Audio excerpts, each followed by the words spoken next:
Whatever gets measured gets done. Now that is the rule of this corporate world, isn't it? It is also applicable in the area of training and development. Your clients will give you a lot of orders. However, your decision maker also need to prove the relationship between an investment and returns. Do you face the similar challenge and have a doubt how to evaluate the training programs? Then this video is for you. I'm Aparna and I build trainers. Keep watching this video because in this video we are going to discuss most important tool of evaluating training, and that is Kirkpatrick model. I'm sure you must have heard about it. Today I thought of sharing the detailed information about this model. The Kirkpatrick model is an international recognized tool which is used for training evaluation. This model is developed by Donald Kirkpatrick in 1959. Isn't it amazing to know that in the past we also worked on the techniques of evaluation? Now there will be one more question in your mind. Then Aparna, is it relevant in today's world? So let me tell you that this model was revamped quite frequently, and I will be sharing the recent model which you can use it in your training evaluation. This model, which you can see it in the image, is divided on 4 levels. What do I mean by 4 levels? 1 is reaction. 2nd is learning.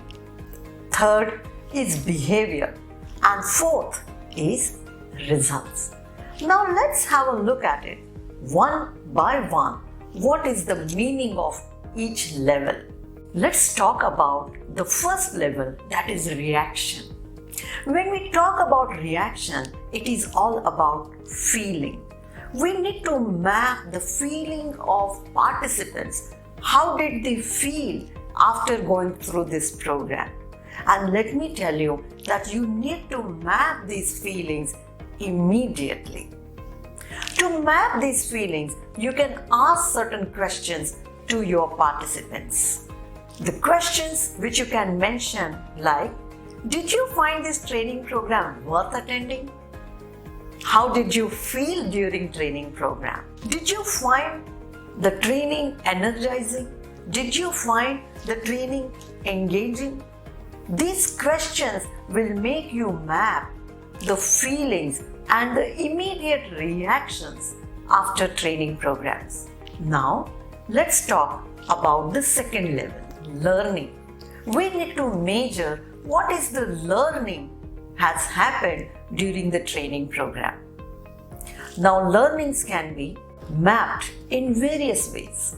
First, you can just go and ask your participants that what is your one takeaway from this training session? Or what is the major learning happened during this training program? Now, how are you going to map? These words which participants are using must be mapped with your learning objectives or learning outcomes. If these words are in sync with your learning objectives, then we can say that the training was effective. Let me also tell you another way how you can map or measure the learning effectiveness. You can also conduct the assessment, pre-assessment and post-assessment. For example, when I conduct training program on emotional intelligence, I am following this method. I ask around 10 to 20 questions before the training sessions, like in the MCQ format. It can be, what is the meaning of amygdala, right? And generally people have no answers at the beginning of the training session.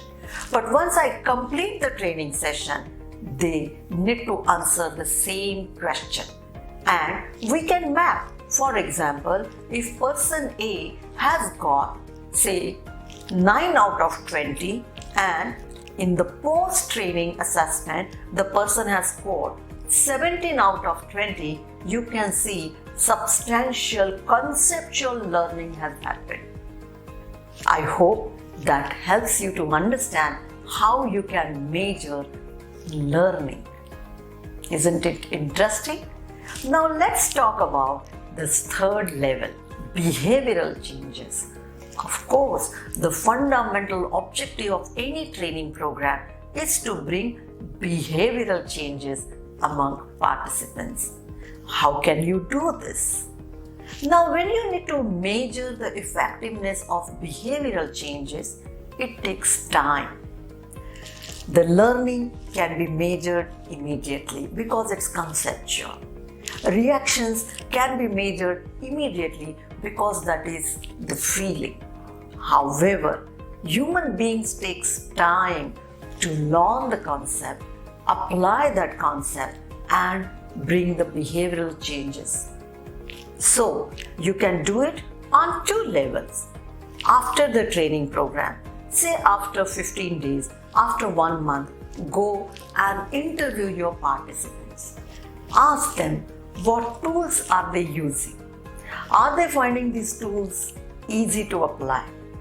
Are they finding any difference in their behavior? And they will tell you very openly. For example, during my emotional intelligence program, I give them simple tips. For example, 20 minutes alarm. Now, what is 20 minutes alarm? I tell them whenever you are talking to your team members, keep your mobile away, keep the 20 minutes alarm, no distractions, and talk to your team members. I ask them after 1 month, hey, are you following that 20 minutes alarm tip? And some of them tell that yes, Aparna, those 20 minutes alarm technique I'm not only using for my team members, but I'm also using for my children. And believe me, I keep on repeating that alarm. I talk to them for almost 40 to 45 minutes non-stop, and it has changed my way of talking, conversation with my team members. It is helping me to develop that bond. Isn't it interesting? Now, the second level. How can you measure the behavioral changes? Second level is also go and interview the reporting managers of your participants. Ask those managers, are you finding any change in your team after going through this emotional intelligence program? And they will give you lot of insights. Only one tip for all of you. Do not ask close-ended questions to the participants or to managers. Try to have qualitative feedback. Have open-ended questions, and you can measure it, you can file it, and you can also share it with your clients. Your clients will be very happy. Now, let's move to the last, and that is results. This level is completely ROI based. That means what is the impact this particular training has created on business. You will always find it difficult when it comes to behavioral training programs. However, there are certain metrics can be designed. Like for example, if you are delivering sales program, just see whether this training has contributed on sales. You are conducting training program for recruitment. Just see how it has impacted the closures. You can also look at the retention rate of employees, the engagement rate of employees, even job satisfaction. There are certain training programs, especially process driven, especially functional driven. You will see immediate impact. For example, we were conducting the training session for one of the airline industry on ticketing counters, and their objective was the new joinees should be able to reduce the customer waiting time. by 2 minutes. And we developed the process accordingly, and we could see the huge impact on customer experience. This is called result because it has got immediate impact on the business.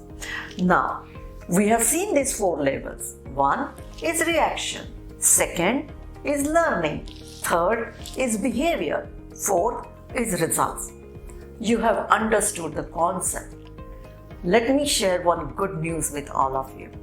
I'm going to share how you can design your feedback form on the basis of Kirkpatrick model, in which we will be covering major aspect, that is reaction, learning, behavior.